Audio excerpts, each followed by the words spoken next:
Good morning, everybody. Total Control 871. I'm just trying to stop my little setup here. I'll show it to you guys, hopefully, if I remember, at the end of the video. The tent, it came with this nifty little media. What would you call it? It's like a pouch. It's large enough to put one of those, you put maybe the DVD player on the back of the headrest of the car, for the kid to like look at. And it came with this nifty little setup, along with the mesh gear. So it came with some pretty nifty amenities. I think I probably will do a review on the tent at a little bit later date, because we got these, I know you can't see, but it came with really nifty anchor points on the inside of the tent, and that's really good. It's got quite a few anchoring points, and the Coleman doesn't have that. The Coleman is very large and roomy, thank God, but this came with some really nifty stuff. I know I'm already off topic, Jesus Christ. Yeah, I'll do a review on the tent a little bit later. I think I want to get it cleaned up a little bit better, because I keep tracking in all the dirt and stuff. So, anyway. So, today we're going to be talking about something that I feel is very dire. A very dire cabal is definitely unfurling here in America. For those of you who have ever used public transportation for any length of time, excuse me, have you ever seen a bus shelter, or maybe even a train shelter, where it's got the plexiglass windows, and every now and then you'll see one of these shelters with either one or sometimes all of the plexiglass windows shattered out? I think maybe originally these shelters were constructed with maybe some sort of tempered glass, and when that was shattered, that's when they went to like a plexiglass, which is, it takes a lot more effort to shatter plexi, because it's like, it's like a plastic kind of a thing, and I mean, you really got to wail on this thing to shatter it. Have you ever seen any of these bus shelters with their windows smashed out? I know I have. Before I got back into cycling back in 2012, I had been using public transportation, because like I said, I don't own vehicles, could never really afford them, and it would always strike. Well, first of all, it pisses me off, especially in inclement weather. In foul weather, you want to get in and get some shelter from the foul weather, and it's just so fucked up when you learn that half of the plexiglass windows are smashed out. And you pretty much know this wasn't done accidentally. It's done by hooligans. And I don't know about where you're at in the world, but here in South Jersey, Atlantic County, we do have Atlantic City, which is a tourist destination, but it's always been a tourist destination that caters to the older crowd. I know there've been a lot of efforts as of late to make it appeal to younger crowds, but trust me, the atypical casino patron, barring getting liquored up out of their mind,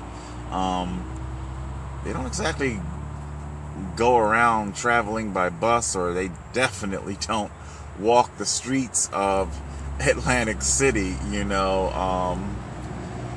and smashing out plexiglass windows. It's not something that you really see. That kind of behavior, you might see it maybe where there is a major sporting venue. I think we saw in the news with the Eagles and their big win I think, was it the Sixers also had some sort of big win. I'm sorry, I don't follow those sports like that. So, and we see police out there greasing light poles and taking all these protective measures so that the city doesn't get trashed, in the event of a big win. And of course, but even then, I can't help but wonder, because if you're that excited, that means you're native to the area. And if you're native to the area, there's a very good chance that you're going to have need of these shelters. Okay? And yet you smash them out. You destroy them. Why? Now, I am going somewhere with all of this. I'm not just simply talking about destruction of public property for no real reason. It is a comparative analogy that I'm drawing today. Whether it's a tourist destination, whether you are just visiting an area, or whether you are native to the area, it makes no logical sense for you to destroy something that is clearly there for your benefit, and yet you destroy it anyway.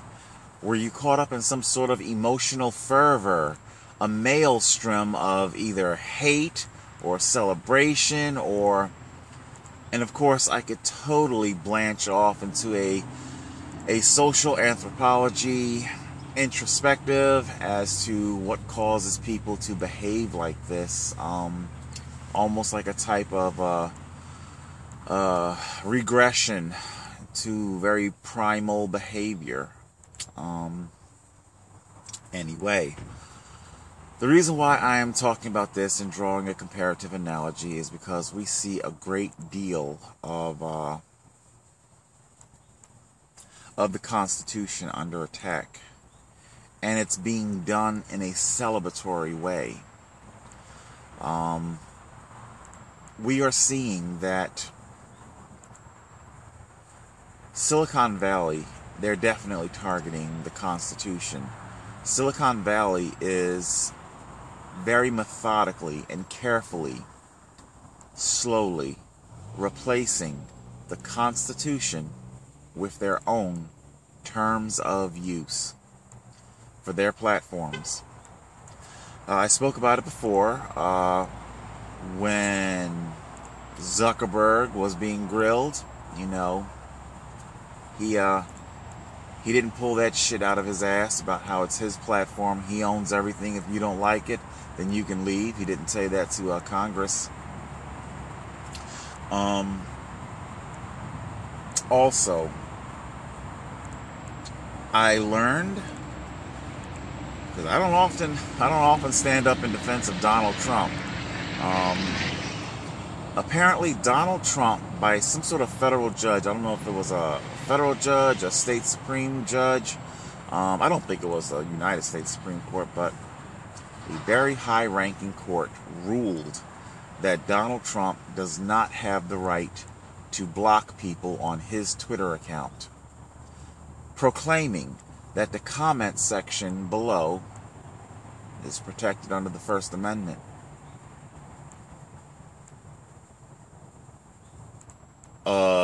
What?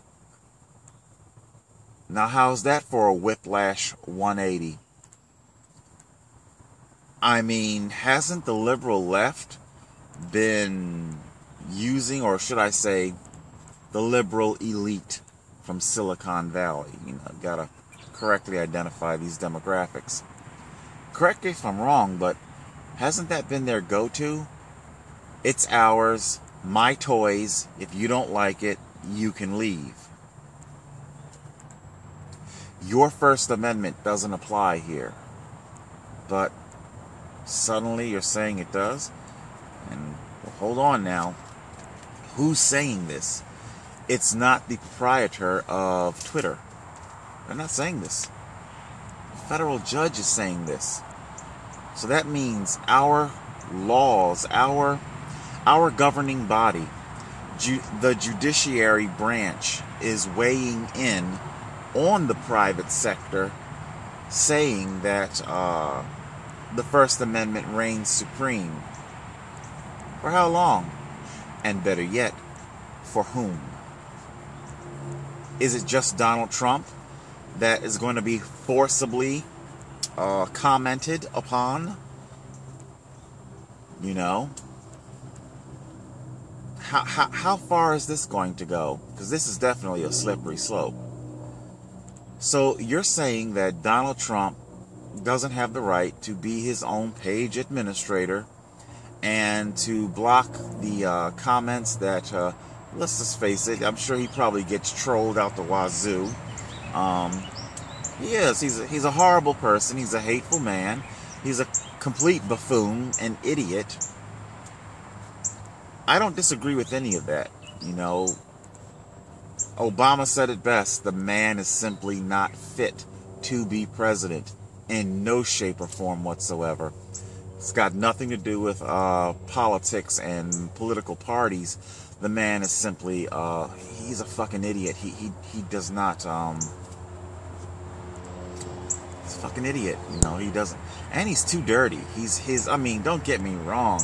Politics are dirty. I believe somebody once said, there's something you don't want to see. You don't want to see how sausage and legislation is made. It's ugly. Like, wasn't that one of the viral memes or pictures going around was the Clintons at Trump's wedding, or one of his weddings? I'm sorry, was that supposed to be shocking or something? It's you have no idea how these people are connected behind the scenes, okay?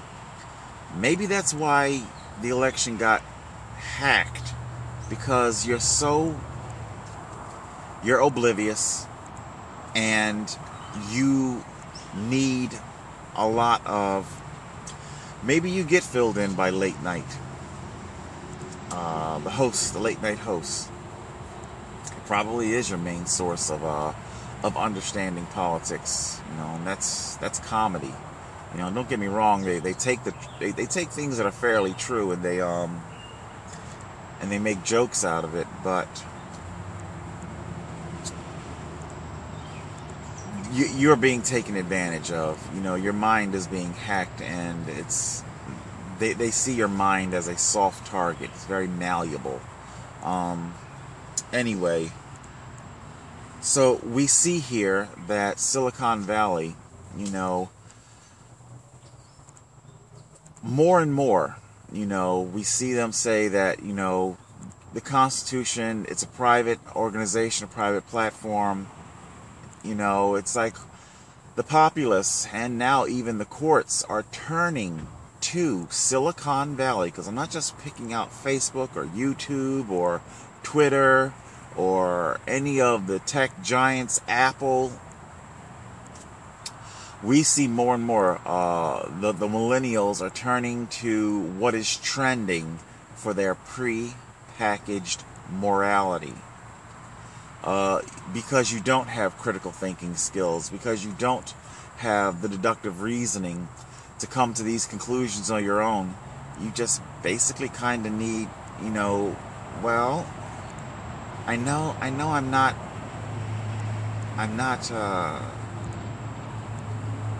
you know, whatever party, so I don't want to be a bigot, so how do I not be a bigot? Yeah, I need somebody to tell me how to not be. Oh, okay, so these are the list of words that you never ever say under any circumstance whatsoever. You know, it even gets so bad that, have you seen highly edited, censored, should I say, video of an incident, and all you hear is bleep, bleep, bleep, bleep, bleep, bleep. You want me, the viewer, to have a comprehensive understanding of what's going on, but we'll see everything is pixelated. Apparently middle fingers aren't allowed. I don't even understand why that was so, you know, it's all, everything is bleeped.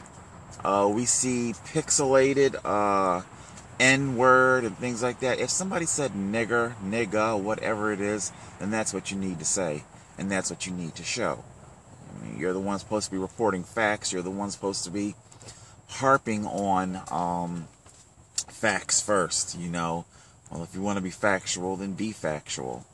God knows you had no reservations repeating Trump's shithole. My God, I think CNN was just, oh, Phil Mudd, Jesus Christ, he was shithole, kike, nigger, wop, dago.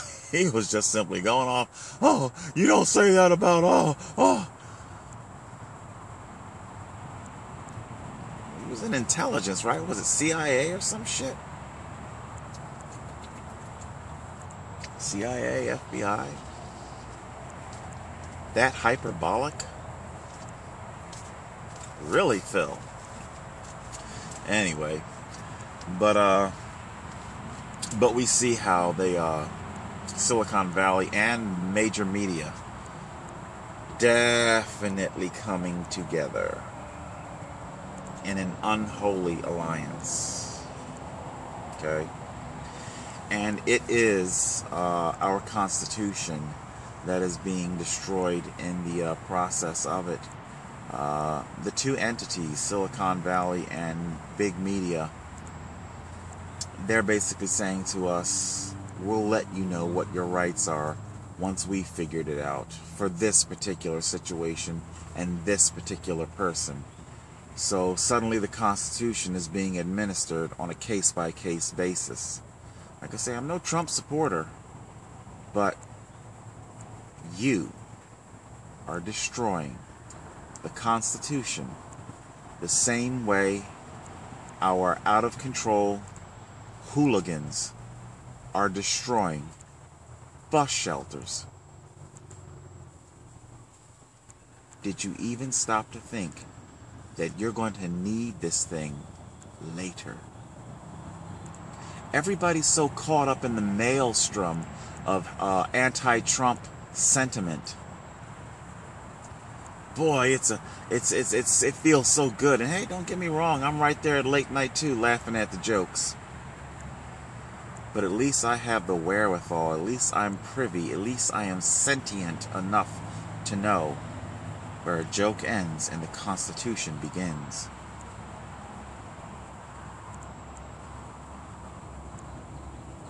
You are attacking, you are helping, you are going along with the dismantling of the Constitution. When you stop and think about it, because I know I don't want to sound like I'm just simply harping endlessly about my deleted video, but I truly do believe that I think, as I spoke about telling teens to be a bit more thoughtful of the temporary nature of their situation, you know, barring extreme abuse, you know, physical abuse, sexual abuse. I know terrible things happen, but I was trying to reach out to whatever, you know, teen angst.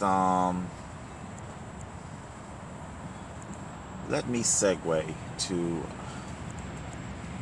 Clement. What was this guy's first name? Steve Clement? Shit, I'm sorry, I forget his name. This was the gay guy in college, and his dormitory roommate set up a camera to catch him in some sort of same-sex act with another guy. Apparently this Clement dude was deep in the closet, and then he uploaded this video to whatever platform, I can't even remember what it was.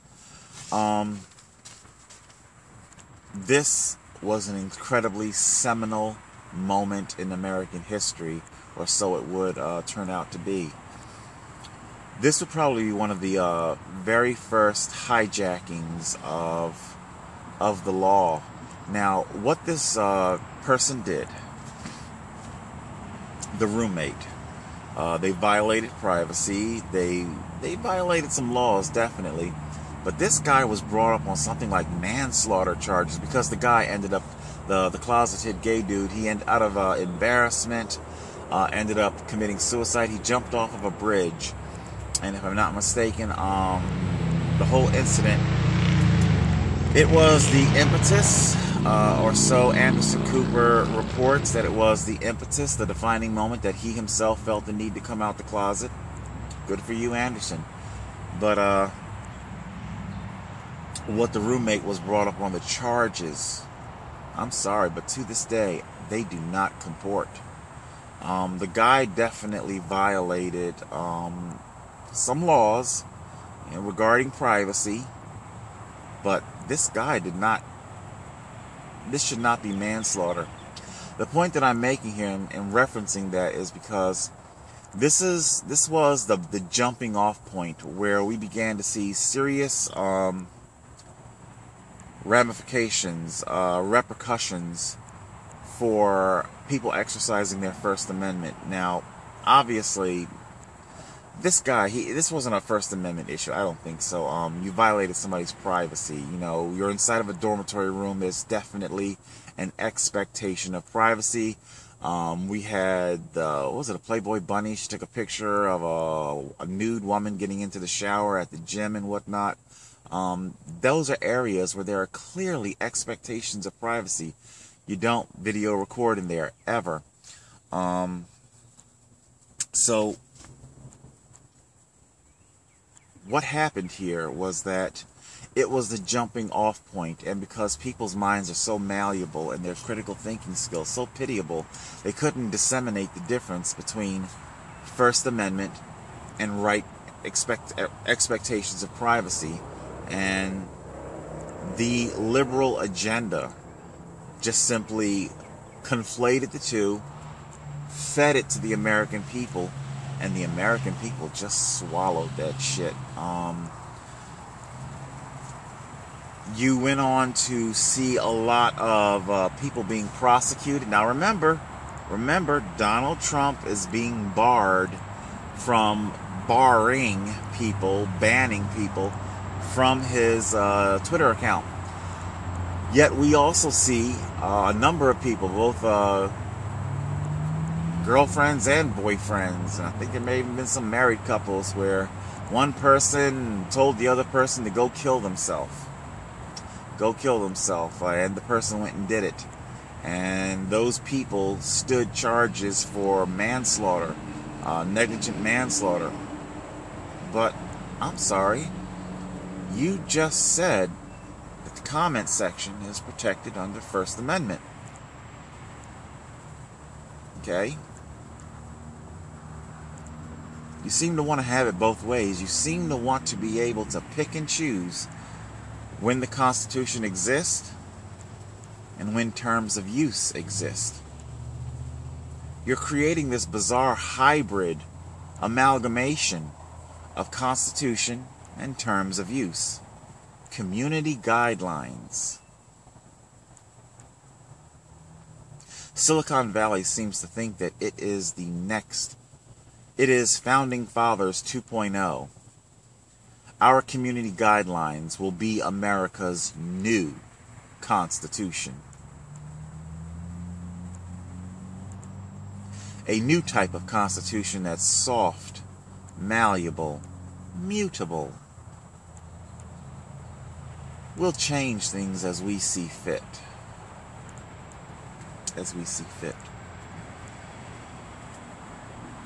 It is indeed a dangerous, slippery slope. You are destroying something that you're going to have great need of in the future, and you're basically too fucking stupid to realize it. You've been eating pre-packaged morality for too long.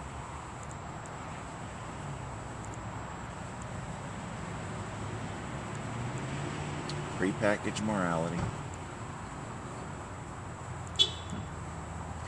Alright guys, I think that's it for right now. Oh yeah, I also want to tack on, apparently, and I'll link it down below, the Thomas Kinzer assault video, the major portion of it, the 6-minute portion of it, of the assault, that was age restricted by YouTube.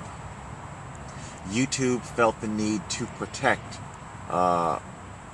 they're protecting a pugilist criminal. They feel the need to do that. Again, evidence that Silicon Valley wants violence. Okay? Silicon Valley didn't like the fact that I brought such comprehensive context to a teen's living situation. Comprehensive context to responsible gun ownership out in the prairie. A simple revolver. There are threats. We are not food to be attacked and eaten by apex predators. This takes the impetus, this takes the wind out of the sail of the liberal elite, because regardless of what they've been saying, they don't want you to have any weapons whatsoever, ever. Not even a revolver. Out in the prairies. They don't want you thinking, not for yourself. We will provide you the opinion that you are to have, prepackaged. So the Thomas Kinzer video was age restricted, and then I made a video showcasing the Kathy Griffin severed Trump head, showcasing the gas attack, chemical attack, Syrian refugees. Now this is CNN's footage, some footage that is not age restricted whatsoever. Neither was Kathy Griffin's video. That wasn't age restricted.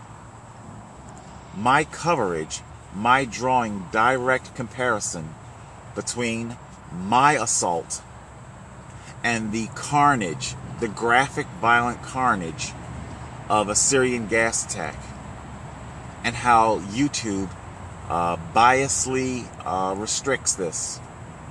We need to ask ourselves why. Okay? Number one, I don't bring major ad dollars. CNN does. So it's always going to be about the money, first and foremost. Secondly, they need that graphic Syrian footage. Semi-nude Syrians, you know, in their underwear, their little briefs. Men, women, little children, semi-nude, dying, either dead or dying, foaming at the mouth, gasping for air. They have absolutely no problem whatsoever with major media bringing this to you in an un-age-restricted fashion. And when I recorded this and showed this on my channel, guess what? It got age restricted. The exact same footage that's unrestricted on another channel. It's now restricted on mine. The Thomas Kinzer, it's called Thomas Kinzer YouTube Biased something or another. I'll link it down below. And of course, Silicon Valley is definitely anti-Trump. So they're okay with showing Trump's simulated severed head. They're okay with that because it fits their narrative. It fits their agenda. Okay? But they don't want independent press, especially one such as myself that does not monetize and cannot be controlled with their precious ad dollars. They definitely view me as a threat. So what can I say, people? Silicon Valley, major media, they know so many, cannot think for themselves. They're banking on it. They're heavily depending on it. Like I said, it's an unholy alliance. And they don't care if the U.S. Constitution is completely destroyed in the process. They don't care if you will have need of it later. Because after all, what do you need with a constitution when you have community guidelines? We'll be the ones to tell you what your rights are. Total Control 871. Oh, wait a minute. I did say that I wanted to show you guys my little gear loft. I'm going to unplug. Hopefully that won't. Okay, we're still going. We're still recording.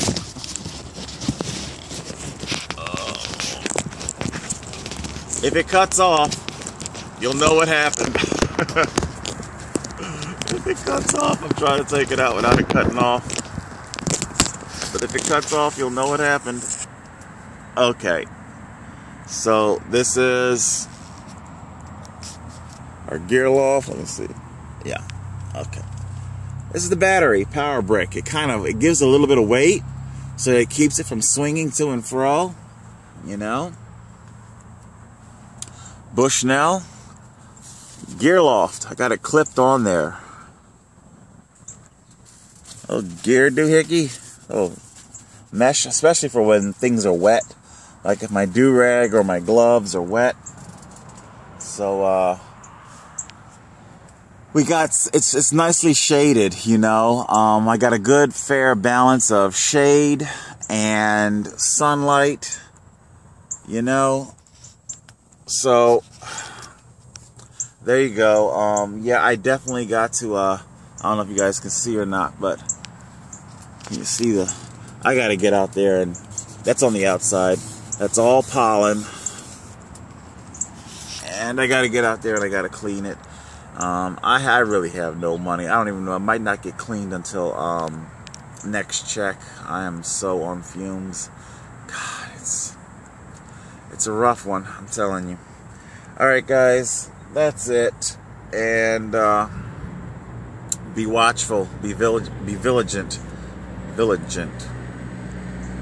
Watch the fuck out, because they're coming for you. Total Control 871.